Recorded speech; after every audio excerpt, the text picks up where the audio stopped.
وفاء العهد، لأن ما هو العهد؟ العهد ربط حدث بزمن في شيء، وإذا أنت وفيت العهد مع الناس يبقى دليل على أن لك دربة في أن توفي العهد مع الله. إن كذبت في عهد مع الناس ما نأمنكش على عهد من الله. ولذلك ليه النبي قال إنك أنت لا قد يفعل الإنسان يشرب خمر، يزني، يسرق، يرتشي، قال له يكذب، قال له لا. ليه؟ قال له لا، لأن لما يكذب أنا ما صدقوش لما أقول أشهد أن لا إله إلا الله، يبقى كلمة التوحيد الحقة أنا ما صدقوش فيه ما دام ألف الكذب.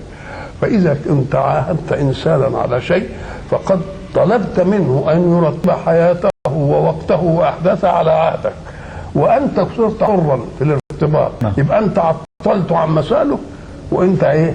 ما تعطلتش عن مسألك. يبقى قيدت حركته وأطلقت حركتك.